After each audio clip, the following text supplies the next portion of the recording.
Please stand by.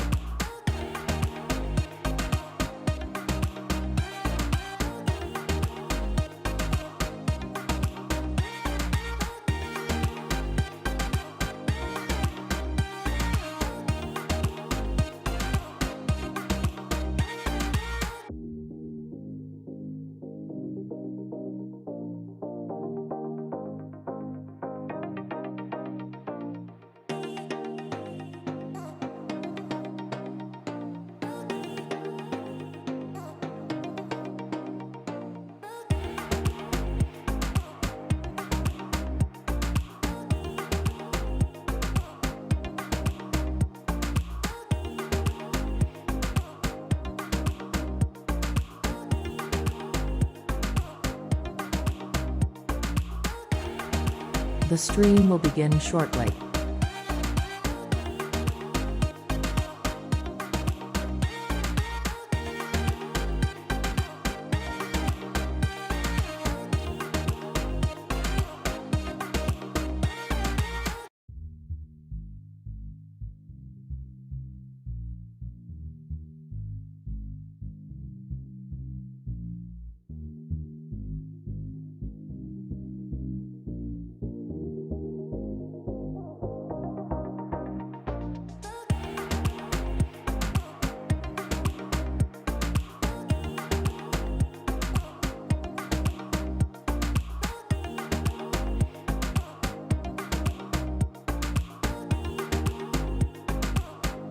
Please stand by.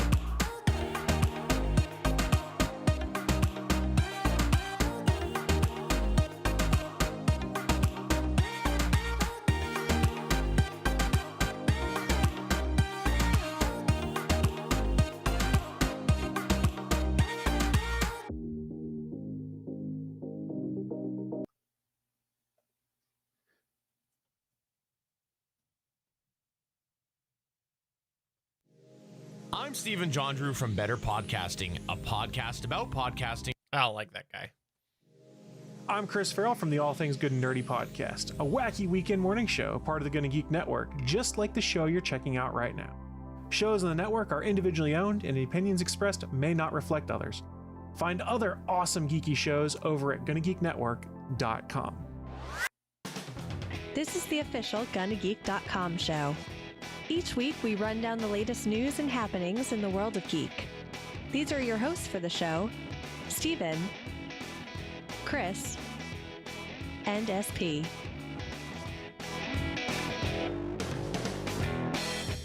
Welcome to an all-new episode of the official Gonna Geek Show. I am Steven, and with me, of course, is the fantastic Chris Farrell. I'll take fantastic. That works for me.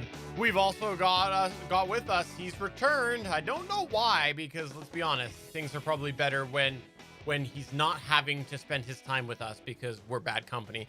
SP is here. Hey guys, it's great to be back, and I just came back actually to pack up my house and to move out of here because I put a bid on a new house, and right there in Music City in Nashville, Tennessee, and I plan to move there and just start my career as a country western line dancer. I think that this is a smart move for you. And personally, I would recommend that for all podcasts going forward, what you do is you actually do them as a standing podcast. But your camera's going to be so far out that we're going to see your whole body, and you can basically dance every single podcast. That's what I think you should do. It's multicam setup. You have one that's like chest level, and then you have another camera that's just watching like waist level, so you can see all the dance steps. Yeah, so then I'm going to have a thumbnail on my stream deck for that scene that's just of SP from the waist down. That sounds like a great idea. Well, you could do it from the thigh down if you're concerned about improprieties of some kind. I'm not concerned. Excited is more like it. One thing that I have to say is I have to give a shout out to Amos. He had the Undaunted podcast on the GonnaGeek.com network. I did actually meet him in person. I spent a grand total of probably 5 minutes with him, and it was fun to see him. So, Amos, if you're listening to this, it was awesome seeing you. And I think you and Chris both will compete for the tallest person on the GonnaGeek.com network at, I don't know, 8'7", 8'8", something like that. I think Willie Nelson actually has an inch on me though. Oh, Yeah, I really? know. Oh, Yeah, He's big. And so's Willie's a tall Cody. dude. Yeah, so's Cody. So we have a network of tall Well, podcasters. Cody cheats though because his hair just goes straight up, and I don't have that advantage because all my hair migrated to my face. And Cody also uses lifts in his shoes like Tom Cruise. Cody fact. Hashtag Cody fact. Make sure you guys tweet that. all I know is that when I said that I wanted to have a Gonna Geek Network member measuring contest, this is not what I was referring to.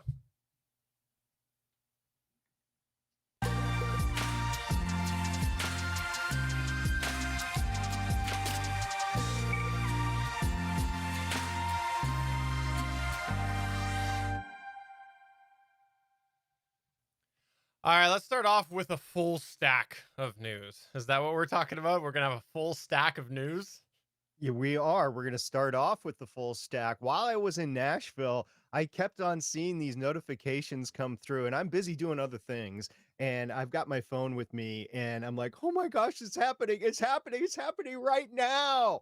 What happened? Starship was actually assembled for the very first time in its full length. It's the tallest rocket in the world. We'll get into it in a second. So the largest rocket in the world was stacked for the first time on Friday, August 6, 2021 at Space Base USA near Boca Chica, Texas. It was on the orbital launch pad, by the way. The procedure was considered a test and was slated to take place on Thursday, the day before, but was scrubbed due to high winds. The Starship SN20 model and the Super Heavy Booster BN4 both stood a total of 120 meters tall, or for you in America, it's 395 feet tall. In comparison, NASA Saturn V rocket was 110 meters or 363 feet tall. The Russian N1 unsuccessful rocket, it never actually launched, was 105 meters or 344 feet tall. The NASA Artemis SLS system, it's currently stacked in the vehicle assembly building there at Kennedy Space System, is currently 98 meters tall or 322 feet tall.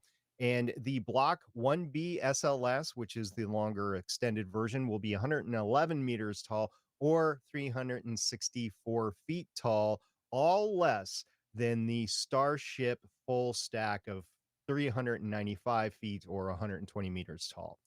Shortly after the stacking test procedure, the vehicle was dismounted. SN20 was taken off of the BN4 and rolled back to the main production area. Both SN20 and BN4 will undergo pressurization, integration systems, and rocket firing tests and checks before its test flight later this year. But for a brief moment, the entire world stood in awe of a true technological modern marvel and now can hardly wait for the launch ready to come later this year. So this was obviously a big procedure, right? Because it was putting a big thing on another big thing, right? So it must have been up there for what? Like all that effort must have been up there for what? Like 2-3 hours? I don't know the exact time because, of course, I was running around in Nashville while this was all happening, but I think it was less than an hour. I'm Y- pretty sure it was less than an hour. Yeah, that was the joke. I think it was like, I don't know, 20 minutes or something. It seemed really short as I went through the YouTube feed and had a look at it. So it looked really, really like a short time. It was standing on its own, though. They disconnected the crane, so it was standing on its own for about 20 minutes before they reattached the crane to dismount SN20 from the stack. Also, you said that it was scrubbed before. Is that right? Yeah, it was scrubbed on Thursday. It was supposed to take place on Thursday afternoon, Thursday evening. It did not due to high winds. And when you're stacking something that's 120 meters tall that has like nothing holding it together except for the bolts on the orbital launch pad down below, yeah, I would be a little cautious of the whole thing. And more importantly, the SN20 would be whipping around on top there in terms of the crane. I don't know what the full procedure is going to be when they reach operational status. I don't know if they're going to stack it there on the pad. I don't know if they're going to stack it, then roll it to the pad and then use a crane to lift it over. I'm not sure. We're also not completely sure what the recovery is going to look like of the Super Starship BN booster when it comes back down. Allegedly, the tower next to the orbital launch facility is going to catch the booster as it comes back down, so it won't have any landing gear, but that has yet to be tested. I think they're going to test the hovering that is necessary for it on its first test launch, which we covered a few months ago, and the FCC filed flight plan has it touching down in the ocean. We talked about that before, off of the coast of Hawaii. So I think they're going to test the ability to hover precisely from that and then see if they can't try to land it next to the tower. I don't know what high winds are going to do with that, or it's all a big crapshoot at this point in time because nobody's ever done it, definitely not at this scale. So when they were then on the Thursday sitting there and hoping it was going to be a success, do you think they were sitting there saying to themselves, I don't want no scrub? Sure, I guess. No idea. Chris got the reference. Moving on to the next news point here, unless you have something to chime in, Chris.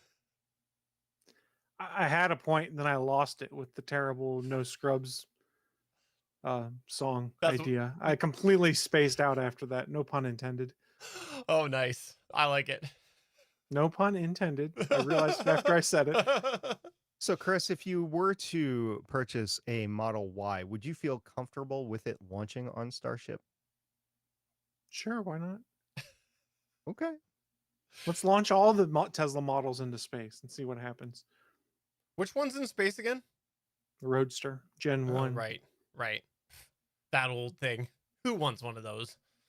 You can't even supercharge it. Oh. All right. Well, moving on to the next news point here. It looks like we've got a little bit more ransomware. Hey, if you go way back in the Gonna Geek archives, let's just say, well, hey, we had it here first, because a long time ago, we had the wonderful big-haired Cody Goff on here to tell his story about how he got ransomwared is what happened. And since then, it seems like popularity for ransomware has taken off, because there's yet another company that has become a victim of a cyber attack due to ransomware, which is Gigabyte. If you're not familiar with Gigabyte, they make all sorts of computer products, largely motherboards and some video cards as well, but they are a large company. They do a bunch of other stuff as well, including, of course, laptops and monitors and things like that.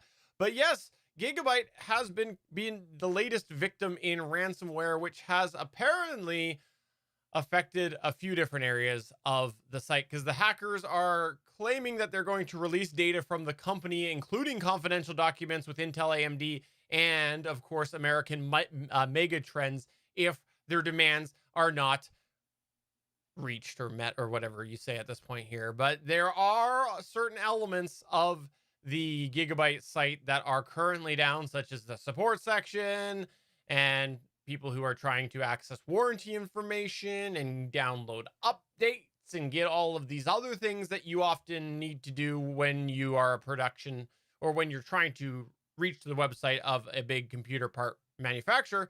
They are down right now due to this latest issue. So I don't know how long this is going to be this way, but I wanted to bring it up because it just seems like this whole ransomware thing, all kidding aside, just keeps coming. It's a bunch of different sites, and Gigabyte is a pretty big manufacturer when it comes to these sort of products. And it sucks that they're the latest person to be held captive, and we'll see what happens with this. And hopefully those sections can at least get up and going as soon as possible, because anyone who has had the, shall we say, privilege of doing an RMA of technology like this knows that it's not the most easy process as it stands, even when you actually can access that part of the website. It can be crippling if it's your motherboard that needs to be RMA'd and you're sitting there trying to get support, and it takes a while normally because you go through the usual BS of them making you diagnose things you've already diagnosed, and that's without having a delay like this. So it sucks that this happened, but I wanted to mention it because yeah, I have a Gigabyte motherboard as well. Whoever opened that malware, they're in a lot of trouble over there. I gotta say, I think these companies are almost criminally negligible at this point because this has been happening a lot. And I know people that are in this business of cybersecurity for different companies, actually very important, like financial companies and stuff. And they take a look at some of these data breaches or some of these ransomware attacks, and they have to shake their head going, I can't believe that they're still going to, that, like the head of IT, that the CIO, the CTO, I can't believe they're going to keep their jobs after this is over because this at this point, you know you're vulnerable. You know that you're going to be targeted. So you need to get your ducks in order. You need to have an A team. You can't do it with a B team. And I know there's going to be vulnerabilities that pop up every once in a while, but this is happening far, far too frequently. These companies need to get their cybersecurity in line. Yeah, Shows that there's a problem of some kind, be it a training problem, an IT issue where they're not properly securing their networks. Something needs to get fixed, and I'm sure the monetary hit they're going to take is going to encourage them at this point to be like, okay, we need to make sure it doesn't happen again. But you really shouldn't get to that point and then have to make that decision.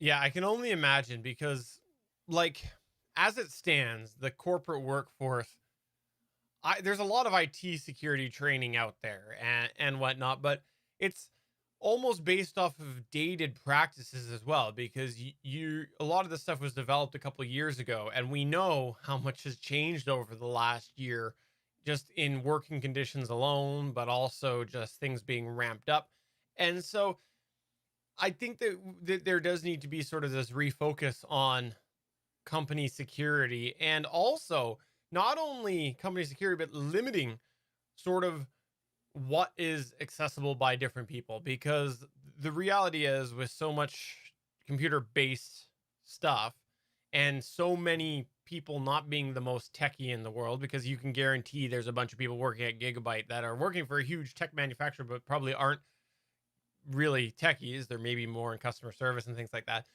There's going to be people who are potentially exposed to this stuff. So how do you minimize what they have access to help eliminate a leak if they do end up being phished or whatever it is? Because these vulnerabilities, when it's something like ransomware, they almost always come down to user error. It's not what you visualize. The person in the dark room in or an indescript country with low lights and sunglasses on hacking. No, it's not. They're taking advantage of somebody at the company who is making a poor decision. That's what's happening. And so I think you're right, SP. I think there's processes that need to be changed because they really are kind of negligent. So we'll see. We'll see what happens here. But hey, if you're like me and you got a Gigabyte motherboard, do what I'm doing. Just hope everything's all good. Oh, wait, I actually paid for the local replacement at the local company. So if anything goes wrong with it, I don't have to deal with Gigabyte. So You're tempting fate right now, and I'm just waiting for the feed to cut out because Steven's motherboard melts down. All right, what's going on with this sub stack here? Is this a stack of sub sandwiches? Oh man, that sounds delicious. What kind of sub sandwiches would you want stacked together? Would you want all the same kind or a variety of different sub sandwiches? No, I think you would need to practice like good layering. So you would need to have things that don't necessarily go together on paper, but it's like as you're taking a bite, you're like, oh, that's meatball. Oh, wait, now it's like a veggie sandwich. Oh, wait, and the back half, it's bologna or something like that. Like, Well, meatball and veggie could work pretty well together because they're not going to conflict in taste. But say meatball and tuna, I don't know there. that's true. That What if it's a tuna meatball? uh-huh. I've never had one, but I guess that's possible. Yeah. That's fair. I guess you'll have to make it and report back on the next episode of the Gonna No. Geek Show. No, I don't want that. That sounds gross. Uh, Gross. But no, sadly, we are not talking about stacking sub sandwiches together, although now I kind of want a sandwich. So thank you for that, Stephen. No We were worries. talking about a service called Substack that I wasn't very familiar with until today. Because why today? Well, today, as we record this on Monday, August 9th, 2021, James Tynion IV, who is the current writer of DC Comics' The Joker and the flagship Batman title, has announced that he'll be soon wrapping up his assignments with the comic publisher in order to launch his new line of creator-owned comics on Substack. So I had a little bit of not much, but a little bit of knowledge of what Substack was. And I went to Wikipedia so I could tell you guys specifically what Substack is. And it is an online platform that provides publishing, payment, analytics, and design infrastructure to support subscription newsletters. It allows writers to send digital newsletters directly to subscribers. So, in my mind, if we're used to podcasting spheres, it's basically like a Patreon where you're basically supporting getting daily updates or whatever from them that come to your email. So, what they're doing here is taking something that's predominantly a newsletter based service right now, and it'll be digital comics coming to Substack now. This is new content for Substack. They don't have it right now. They're predominantly focused on written newsletters covering topics like politics, tech, and culture. There is a free tier of Substack that is available, but they have been signing writers to a program called Substack Pro. This offers these writers upfront payments and support so they can try to go independent without being entirely reliant on subscribers who may or may not materialize during the first year of this program. If you guys aren't familiar, James Tinian's big deal. He's a very popular writer in DC Comics. He's writing 2 very popular Batman stories. He's been there for a while now. He announced that he's going to kick off his newsletter with a series called Blue Book about true life documented UFO encounters that team him with artist Michael Avon Oeming, who you might know from Powers, letterer, I'm going to screw up this name and I apologize, Aditya Bidikar from the Department of Truth, and he did say his Substack will launch in early September. If you're a fan of his work or curious to see how comics on Substack are going to work, you can sign up for $7 a month or a discounted rate of $75 a year for his Substack called The Empire of the Tiny Onion.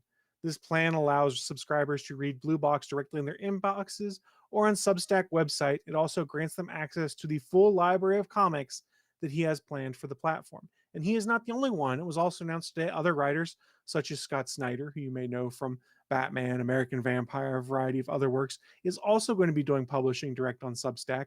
So this is a very interesting method for people or comic book writers and artists to basically do an independent book outside of the major publishers and also not have to physically publish the book at this time. It's basically, hey, you subscribe to my newsletter for X dollars a month, you get a comic in your inbox. I wouldn't be surprised if they eventually have some kind of plan for selling these digitally on Comixology or something like that. And perhaps if sales or the Substack becomes popular enough, doing published trade paperbacks or something like that in the future. But this is a very interesting move for independent comics, seeing these guys kind of break free from the traditional publishers and also, more importantly, break free from having to be part of Diamond publishing and things like that, where if I have a book, I need to make sure my solicits are in 3 months early so they can solicit it and get people to go and see it so they can choose to order it and get it from the local comic shop. Now it's a matter of, oh, I like his work. Let me go to his Substack and hit the subscribe button. I get everything new, and then his entire back catalog he's published there, I also get from a monthly fee. It's very interesting, and I'm curious to see where it goes. And I might pick up a couple months of this just to see what the experience is like. This is really interesting to me because you mentioned Diamond there, and this The is devil. The devil. many, many moons ago, I did a comic book podcast, and there was Diamond problems back then, and Still are. creators who were independent had lots of problems, especially. And like you said, there's problems now and there's problems back then. So I like change like this. I think it's important, and I think that things like this really have the potential to give a shot in the arm to certain creators that might not be able to make it otherwise. Yeah, DC has broken free from Diamond. I forget which distributor that they're using now, but all the DC Circle. comics are, yeah, it's Circle. Maybe Square. Great. What about Club? They're not using Diamond. And honestly, between the pandemic and the volume that they were forced to do, whoever it was, they had some trouble in the interim. And I think DC actually had to switch to somebody else in the process. I'm not totally clear on that. All I know is what the local comic book guys tell me. I haven't really paid attention to that. The local comic book store guys tell me as I go in and get my comics. But DC Comics are coming in no problem now. I think Marvel really never had issues. But what's really interesting here is the independents and the independent writers, or even the writers for a big company like Marvel and DC going off and doing their side projects. This is going to make it more palatable that they don't have to get in the Comixology. They don't have to have a Patreon to do this. I mean, that's another way to do this is Patreon, but really isn't set up specifically for comic books. I've heard of Substack for a long time. It has been a staple reference for those wanting to improve the monetization in the podcasting space, but it's never really taken a hold with podcasting. So I'm aware of it. I've never used it, but this seems like a very unique and honestly good use of Substack. So I really hope it takes on because there's a lot of independent creators out there that should be able to get their stuff out and are still in this day and age. They're still hitting those gatekeepers and not able to get their stuff published and go through a distributor like Diamond or something like that to get it out there, or go through Comixology and have Amazon take its like 95% cut or whatever they end up doing. So yeah, I'm excited for this. Chris, I really will look forward to your review once you actually pick up a couple of months of this. Yeah, I think it'll be interesting. I think this is something that we probably couldn't have pulled off a few years ago, but as we've seen Patreon kind of stand up as a successful platform for people to directly support creators, it's become more palatable of an idea to folks than a few years ago that may have been like, you want me to do what now? But I can just buy these books through these big publishers. We're moving into a landscape where people are okay with directly supporting people whose work they like, and it makes more sense to them, and they kind of go, oh yeah, you're going to get a bigger cut of this than if I bought your book through DC Comics where you're making just a fixed salary. If I subscribe to your Substack, you get, and I don't know the percentages here, let's say hypothetically it's a $7 sub, he gets $5 of it and Substack gets $2 of it, let's throw that out there, but he gets more based off of fan support, which I think people can get behind. Well, let's say you come up with a totally unique comic that really hits it off with a fan base. If you go with a big publisher, then you owe them some royalties for actually getting the story out there versus Substack. You probably completely own at least the IP. There's some transactional fees that probably have to go to Substack, but I'm just spitballing here. I'm just guessing, but That depends it's on the publisher, actually. Some okay. publishers basically have it set up so that if it's creator-owned stuff, you'll retain the rights to it. I mean, that was one of the big reasons why Image Comics got formed, Right. is those guys all wanted to be able to own the rights to these characters they're coming up with. So, like, um, Todd McFarlane owns all of Spawn outright, and Eric Larson, who's been doing Savage Dragon for, God, 20 years at this point in time, he's been doing it regularly, owns 100% of the rights to Savage Dragon. They just have a deal that splits how all the money goes out of it, things like that. So yeah, independent creators wanting to own their work, this is a common thread, and I imagine this Substack connection is just a further extension of what we've seen previously. And I wager the way these deals are worked out, they've probably, and I don't know, I haven't been able to research this, they've probably worked it out so that's, hey, you're just a distribution channel for the property that I own. Well, like I said, I look forward to your more extensive review once you've had a chance to use it. Should be fun.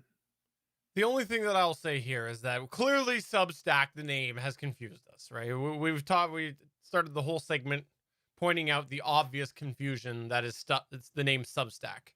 Maybe Or we're just dumb. they should change it. They should call it Subdeck. Because deck's the things, no? No? I think they should call it Fireside. Oh yes, that's Fireside. Uh never mind. I was gonna make a $5 foot long joke, but I that's think fine. they should call it Comixology. What's Amazon gonna do? Exactly.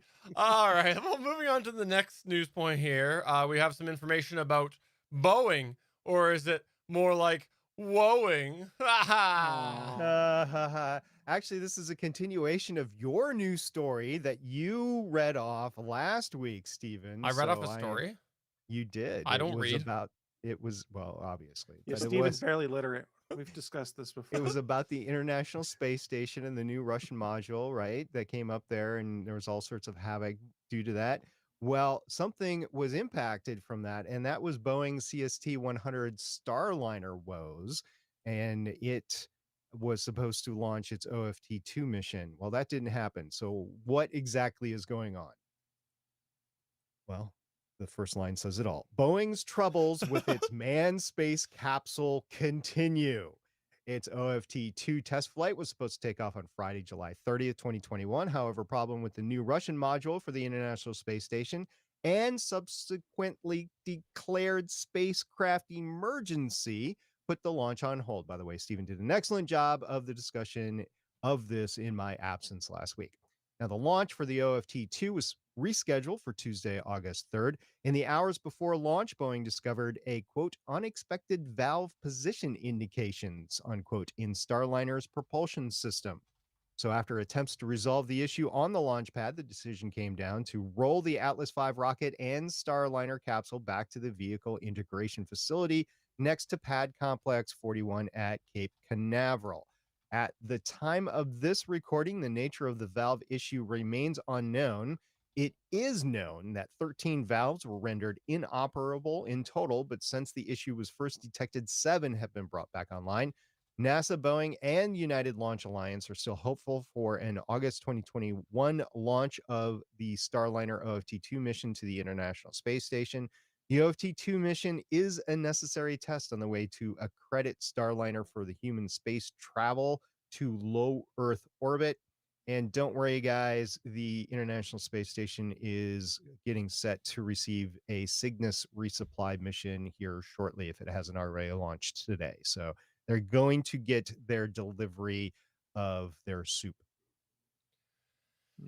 Soupy.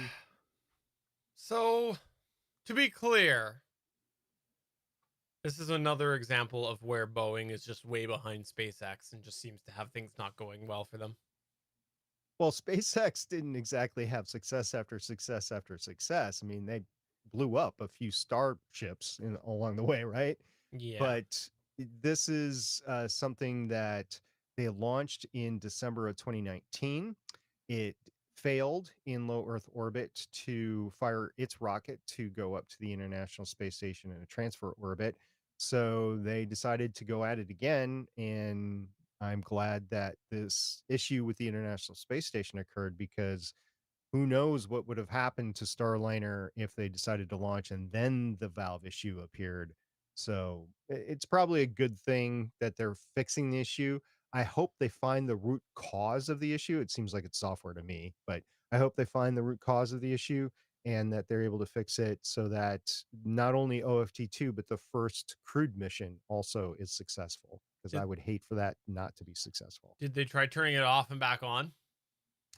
Well, that is a very complex task of disconnecting the rocket from the launch tower, rolling it back to the vehicle integration facility, and plugging it back in.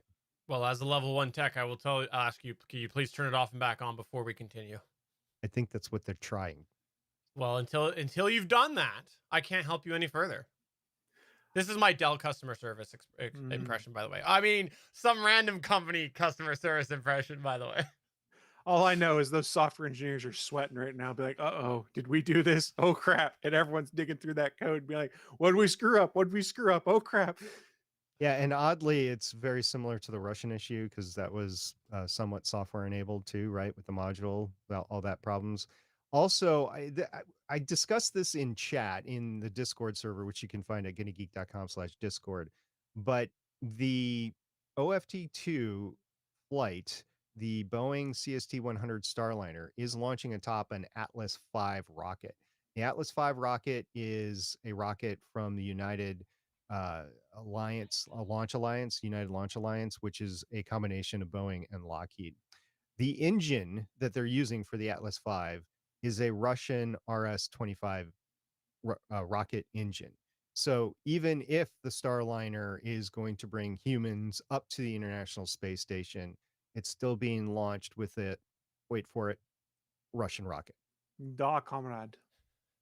I believe you've been saying Atlas V. I believe it's an Atlas V. The V stands for very old. Actually, it's a new rocket. Its first launch was like 2003, so it's not an old one. It's new. I stand by my point. 2003 is basically yesteryear in space travel. There was a looks- silent part in parentheses where it's Atlas V in Steven's mind. Is in parentheses there. Because he won't call it the Atlas 5, it's just the Atlas V to Steven. If Steven's standing by his point, I mean, he looks like he's sitting down right now, unless he's elevated his entire set. Yeah, that's what I've done. The whole thing is my whole set with backdrop and all is it's all on risers right now, and Okay. even the chair that's behind me is just like hovering. I When are just you- assumed it was CGI. When are you going to dismount the stack? Do you want me to? Never mind. Do you want me to disconnect the cord of my rocket in the Discord? I think you need to turn it off and turn it on again. I don't even know what we're doing. Moving so on to the confused. next news point. What's going on with the world of Rare Mario? So this is kind of a follow-up to a previous story I had. And I apologize, I didn't go back through the show notes and pull it. But I recall discussing on here a rare sealed graded copy of Super Mario Brothers that sold for an exorbitant $1.23 million a while back, and how we kind of went, wow, this is crazy. Well, guys, that record has been broken. And the interesting thing isn't necessarily that the record's been broken, but it's more the tool / service that was used in order to allow this to break. So what do I mean by that? Well, let's first say that a sealed graded copy of Super Mario Brothers just sold for $2 million, which is an insane amount of money. But this wasn't something that went up on like a traditional auction site or a traditional auction house like Sotheby's and things like that. No, this was sold on a service called Rally. And I wager you guys aren't familiar with it. I wasn't familiar with it until I read this story, and I went, all right, let me figure out what this site is. What do they do? So I went directly to Rally's website, which is not rally.com. It's Rally with a couple initials because I'm sure it was taken. But they say, quote, Rally is a platform for buying and selling equity shares in collectible assets. Together we rally to make investing behind ideas, emotions, and communities safe, easy, and acceptable. So what makes this sale unique, other than the price, of course, is how it was sold. An anonymous buyer purchased it through the Rally service, which had sold shares of this game to investors. So what did this mean? It meant that Steven or I or SP could have bought a share of this sealed, graded copy of Super Mario Brothers in a box, and it had been put up on Rally for it then to be sold. And when the price was put forward, my understanding is they had to do a vote of some kind between all shareholders, everyone who had bought into having a piece of this game, to then decide whether they wanted to sell the game. It's intriguing. This is like the stock market for collectibles is what we're looking at here. Like I said, it was a factory sealed game. As part of the Rally service, investors can purchase shares of expensive collectibles such as vintage baseball cards, comic books, cars, dinosaur skulls, things like that, instead of buying them outright. So you could say, I own 1/100th of this comic book. Collectibles that sell at a high price through Rally can result in a return on investment for shareholders. In the case of this Mario investment, investors reportedly received a 900% return on their shares because the price was that high. I think this is a fascinating service. I'm not sure how sustainable it is long term. I don't know what kind of cut Rally takes from it. But I can tell you this, there is a part of me that when I first started getting into collecting video games, collectibles of anything of any type like that, they would think it's pretty cool to be like, I own 1% of Amazing Fantasy number 15 or something like that. Now, you'll never actually truly hold it in your hand or anything like that. And whether you truly own it is probably up for debate. You own a piece of it. But I think this is kind of a cool way for people to get involved in this collectible market. Whether it's sustainable or not, I have no idea. I just thought the service was really cool, in addition to the fact that the price went so high. Now, the used game market's kind of gone insane in the last 2 years and will probably continue to do so. But I'm kind of curious, and I might just browse through their website after the show to see what kind of things they have on there. Full disclosure, I don't really want to invest in collectibles. I'd rather invest in other things because I'm less worried about what my returns will be, let's put it that way, than I would be in buying in at an inflated, say, video game price. And when the market falls out and that big, oh, I spent this much money and I'm going to lose money now. Crap. Okay. Two things. Oh, go ahead. First of all, have you seen Blast from the Past? The Brendan Fraser movie? Yes. Yeah. Yes, where he made his money off baseball cards. Baseball At the end, cards, old yeah. stocks, Yep. yeah, stuff like that, collectibles, that sort of thing. So it is a legitimate business model. You got to wait for 35 years or something like that. But Mhm. hey, Because as there's we know, that. everything that happens in a movie is true. Don't you dare dog on Brendan Fraser, though. I know he's awesome. Don't you dare. And number two, I can't wait till Rally includes NFT into their whole business model. I wonder if they do. I'm going to click the link right now and find out. Don't click it. Don't click it. Evidently, it's on Android and iOS app to be able to access things. I'm not sure I can find anything on their website directly. Okay. It's probably just as well. Keeps me from getting in trouble. Oh, no, there's an Explore Collections button. There you go. Okay. There is a coming soon 1776 broadside of the Declaration of Independence. There's a Megalodon jaw coming for $20 per share with a 600,000 market cap. Okay. 1960 Mickey Mantle Warren jersey that's signed, $20 a share. All right. These are all collectibles. I want the NFT. No, I'm scrolling. You can buy some Jordans on here. There's some 1988 Michael Jordans. Steven, what were you going to say? I was going to say that I have an NFT for you, but it's NSFW. Of course it is. I'm not going to buy it. Okay, so here's some numbers for you. The Mario game, people bought in for $50 a share. Okay. Wow. Okay, so I would have done that. I did want to know a little more about it. That was actually my legitimate question here was, so this game that sold, so do we know like how that all worked? Like, so people invested in it, but who actually got the game? Like was it bought for 500,000 or that? I don't know. Well, they said the market cap on it was like 125, I think is what it said on there before. I'm scrolling through trying to find it, but my mouse has now died for some reason. Market cap? That's what they've phrased it as. So it can only go up to 125? Initial offering market cap was $150,000, and I think it went up from there. Like an IPO. Yeah. So, but I guess when they invested, the people invested in it, they had already secured this. Like, I guess I was really confused about the whole way that Rally worked. I don't know how Rally gets it for their service. Okay. That I don't know. Interesting. Well, it sounds interesting. It sounds like some people made some money. And that's always a good thing, especially when it comes on old video games. Well, especially if you're not going to be able to actually own it, touch it, play it, might as well make some money off of it because it just increases in value. Stuff like this increases in value, and not everything does. Like I have an old Diamond edition VHS tape of a few movies like Black Cauldron and stuff like that. The Diamond edition of the VHS tapes of the early Disney films, the animation films, they're worth some. But if you go to eBay, they're only worth, even in mint condition, they're only worth like 20, 25, 30 bucks because nobody watches this stuff in VHS form anymore, right? So you got to be careful what you invest in. Yeah. Well, I'm interested to see what the next big thing on this is because this seems like one of those things where they had a huge success. And so that might draw some more eyes to it. And then we might see the ante be upped.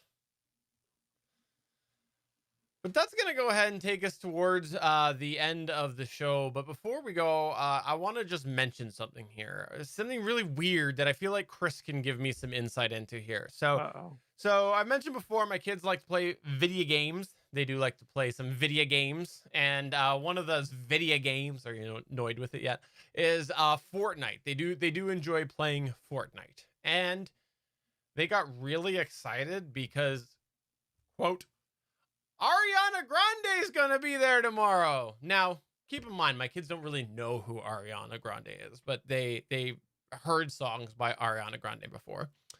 But they knew of this because of, the whole YouTube game thing that kids love to watch, which is gameplays and people who are keeping in touch with the latest happenings and things like Fortnite and whatnot. And I guess what happened was there's some form of event that they put together for Fortnite that was like a cross of like basically a promo for Ariana Grande is what it basically came down to.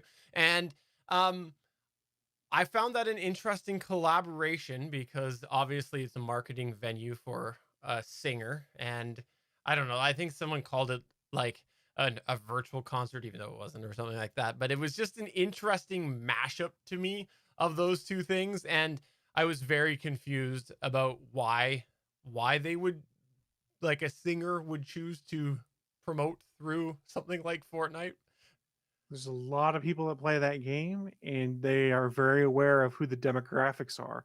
of who plays that game. So I would wager those demographics lined up pretty nicely with the target audience that Ariana Grande had. And that being said, this isn't new for Fortnite. Fortnite's been doing not weird, but doing events like this where they bring in a celebrity or some kind of exclusive thing. Because, like, remember when Rise of Skywalker came out, the last Star Wars movie, there was a Fortnite exclusive where a fundamental part of the movie that we should have gotten was done in Fortnite. The transmission from Palpatine reassembling the Empire and things like that, that they just reference in passing in the movie, was actually done in Fortnite Oh, I as didn't an know that. exclusive. Yeah. So Fortnite has been kind of on the forefront of being able to say, hey, we know who all's playing our game. We have a real good idea of the metrics. It skews pretty young, which is what everyone wants, and saying, why don't you do crazy cool events with us? Ah, well, that makes a little more sense, but it still confused me how excited my kids were about this. We aren't the target demographic. Nope, I certainly am not. As far as the Star Wars stuff that hasn't appeared in the movies, Dave Filoni's been doing a fantastic job through the Clone Wars and Bad Batch and stuff like that of actually projecting scenes that were not shown in the movies. So there was just one this past week. I won't spoil it in the Bad Batch, but there was a major event that occurred in the Bad Batch this past week. Oh, cool. I should check that out. Do I need to have watched the other cartoons? You can kind of sort of get away with watching the Bad Batch from the start, but it does have its beginnings within the Clone Wars. So All right. I don't know. We'll see. All right. Well, is there anything that you guys would like to plug or promote? Let's start with you, SP. Any conferences or anything like that? Yeah. So if you want to know my take about a major podcast industry conference, I will be starting my discussion on that tomorrow night on the Better Podcasting live chat, which you can get right here at Geeks.live at 8 p.m. Eastern, 5 p.m. Pacific. Geeks.live. Glowing reviews, I'm sure. Oh, something's glowing. Chris, is there anything that you would like to plug or promote? So I'm actually going to shamelessly self-promote at this point in time because we had a friend of the show that came back and joined us in the All Things Good and Nerdy podcast this last weekend, David Pepose, who's been on there before to talk about a bunch of his different independent comic ventures he's done through Kickstarter. We talking about Spencer and Locke, we talking about Scout's Honor, and we talked to him about issue 1 of the OZ last year. For those that aren't familiar, it is a comic that is basically a continuation of The Wizard of Oz, where Dorothy Gale's granddaughter goes to Oz when all is said and done, her being an Iraq War veteran, things like that. And you see what all has happened to the world of Oz, which is now called the Occupied Zone. So it's not going as well as you would think. Well, issue 1 was successfully kickstarted and backed in like 48 hours. Issue 2, he came to talk to us about the Kickstarter, the project, the incentives that are coming, and it will be officially going live on the 18th of August. So by the time the published version of this podcast is out, ATGN will also be out. I encourage you to go check out the most recent episode of the All Things Good and Nerdy podcast, where David joins us for about 50 minutes to talk about the OZ issue 2 and also his experience with Kickstarter and doing a Kickstarter in the middle of the pandemic. Because remember, when he did issue 1 about a year ago, that was right as lockdowns and things were starting. So I'm sure that changed his plans for promotion. It's a really interesting interview. David's a really great guest to come and join us. He's like the dream guest because when you're interviewing someone, you can ask him a question and you can tell he's a comic writer because he can just go for like 5-10 minutes on a question and start a couple of tangents off of it that all make sense for what our follow-ups you'd ask. And you're like, wow, I don't have to do a lot of work in this interview because he's good at answering everything I'm thinking. That's awesome. Well, that's good that he came back, because I remember when you mentioned last time that you'd had him on, and that's awesome that it was such a success. He does write some really cool books, so I would encourage you. We'll have the links to it in the show notes and that. But if you're curious about some of his other books, he's going to make those be perks as part of the OZ issue 2.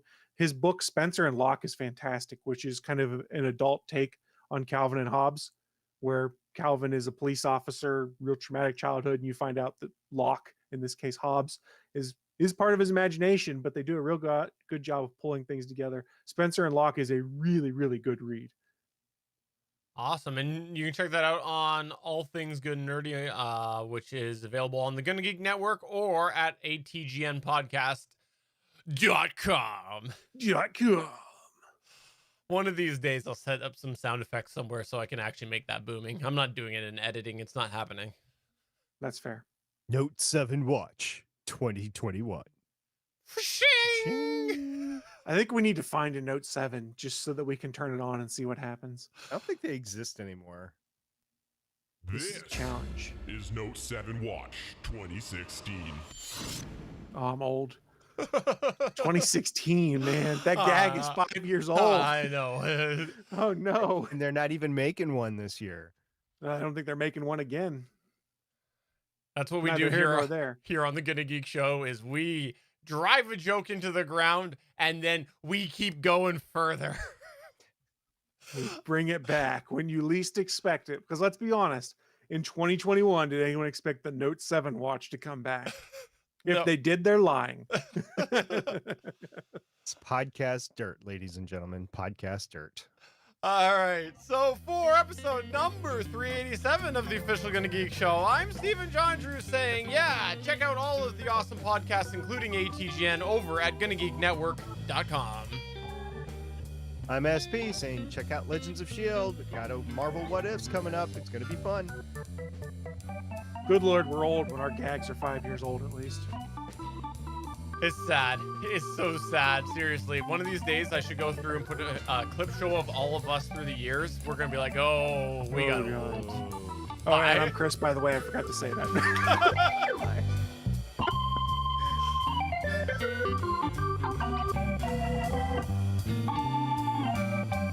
Thanks for checking out another episode of the official GonnaGeek.com show. If you like the show, please give us a 5-star review in Apple Podcasts or a thumbs up on YouTube. You can always join us for our live recording sessions, which stream Mondays at 8:45 p.m. Eastern at www.geeks.live. And remember, you can find our full back catalog at GonnaGeek.com/show. If you're itching for more geeky content, check out other shows on GonnaGeekNetwork.com. Voice work was by Emily Prokop of the Story Behind podcast. That's it for this episode.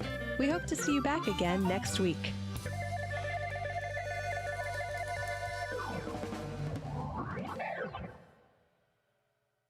Still says 2020. Still says 2020. I saw 2021. I don't know what you're talking That's about. true. So the last episode of the Story Behind podcast was published on August 10th, 2019. Well, we're old. Yeah. That's our voiceover, by the way, Yeah. with Emily Prokop, who's still in the podcasting business, but that podcast has been pod-faded for a while. You know, we asked to do voice work. I said, let me know what you want me to promote and I'll put it in there as the credit. And I honor that until we stop using it. So like, I think it's only fair. I think it's fair too. Hey everybody in the Discord and the Twitch chat. We greatly appreciate you coming on by. It's always great to have you here. We had a lot of good talk. I know I was not as interactive tonight in the chat. I don't know why. It was just one of those nights that I didn't find myself looking at that screen enough. Sorry about that. That's okay. Chris took care of it. Thank you, Chris. I see that. I'm here to pick up the slack. I like the sandwich gif. That's a good gif. Sandwich. Apparently there is spaghetti and tuna meatballs. Interesting. There are tuna meatballs. Ew. Right? Ew. Huh. I personally don't like tuna, so I should try it again. It's seriously been. I won't admit how long it's been since I've had tuna. But So there's like the tuna in the can, which is the shredded stuff, and then there's actual tuna steaks, from Yeah. an ahi tuna. That's completely different. no, only going with can. That's the only thing that exists. Chris is saying Sure. hi to the NSA and CIA bots. That's true. Yeah, read the comment before that. I see here. Yep. Okay. All right. Fair enough. And keep on scrolling on back. See, this is great because I missed most of this. SP is also Chris. Yes, Albert. I did catch that, and Chris did message me. So my bad. That was due to the dual screen last week that I made a change on, and it affected that scene. And this dude is a hack in the pre-roll. No, I don't think he is. Oh, no, he is. First guy was. Second guy, not so much. The hackiest of hacks. All right. Well, Albert, thanks for coming on by. Greatly appreciate that. And anybody else that's here, thank you very much. And yes, Suncast, we have known you for a very, very long time. Well, I wonder if I still have. Hold on 1 sec. I'm putting this shot on Chris for a sec. Hold on. Why would you do that to people? Pick your nose. Pick it. Okay. Pick Okay. it. Do it. Do it. Do it. Do it. Oh, I don't have it. I used to have it there. Oh, my brain. I don't know where it reminds is. me of I the used to COVID have PCR test. I took. behind here. I used to have the first Christmas card that Suncast ever sent me, and I was gonna dig it out and see if it had a date on it, but I've lost it. So it's got to be Oh around yeah, here. he did. He did send. Mhm. I have that too. It's in the room next door. Oh, I might have it in this bin. When I put my 3D printer in here, I moved a bunch of stuff into a bin. You know, the bin that I said, oh, I'll clean that up tomorrow. Well, I had a bridal shower at my house yesterday. So Oh, congratulations. I didn't know you were getting married. nothing- Yeah, nothing is where I originally put it. It's all been dumped in other locations. So it's time to clean out as I try to restore everything back to its original configuration. Yeah. Yeah, that's not fun. You got a question in the chat room, Steven. What's the different mic? It is the same mic. Just no swing arm. Or is Just- it just yeah. really low? It's Yeah, different it's- swing arm. It is Yeah. the Elgato Wave. Wow. The That's cool that Elgato you Wave got that. Arm LP. Yeah, I was. Tell them we looking want to at try their those. webcam next. So I bought it. I bought it. So okay. here's the story behind when I bought it too. So I was needing another mic arm for I was something else in here anyways, and so this was a good opportunity to buy it. But I ended up thinking about buying it. Saw it for one of the first days before I really got into it. It was in my Mhm. cart, and then the regular, because they came out with another arm, wave arm, that's the regular style. And then when I went back, they were both out of stock. So I went over and I noticed that because they're owned by Corsair. Corsair had a notification box. You couldn't on Elgato sign up for when it was in stock, but on Corsair's site, you could sign up to be notified when it was in stock because it was all coming from the same inventory, just two different front faces, right? So I did that. And then I was sitting there late at night and I got the notification. This was like close to midnight. I got the notification it was in stock. And I went over to the Corsair site and it wasn't there. There was no buy button. There was no buy button at all. So I went and I looked and I'm like, there's no add to cart. And I went and I looked at some other products on the Corsair site. And sure enough, there was an add to cart button there. And so Nice. what I did was I'm like, well, let me have a look. And I went and I looked how I did the looking at the source code, right? Like I inspected where it was. I looked at how it was when you hit the add to cart, there was a little reference to the SKU number in there. And the SKU number was in the URL. So using the Chrome tool, I changed the SKU number to the proper one. And that allowed me to put it in my cart. And before I went through, because I didn't want to know if there was like, if it wouldn't work, I found an out of stock product that said out of stock and I tried it and it didn't let me do it. So I knew that for some reason the system knew it was in stock, but the front page had not yet had the add to cart button. So I did that and then put it through to make sure that before the next morning when it was all working, I got my order in. So little manipulation of the system, but Well done, sir. it worked. done. And yeah, like obviously I paid for it and everything. Like it was all above board, and it wouldn't have taken if it wasn't in stock. But I just forced the add to cart button. But yeah, Force it. we'll see. There's some pros and some cons to it. I look forward to being able to speak on it a little bit. I figured I figured that I hadn't really bought my real one. It was It was mostly a gift from a Christmas gift many, many, many years ago because anyways, I was actually officially gifted the Rode one, but we know the problems that I had for some reason with it where it squeaked. Yep.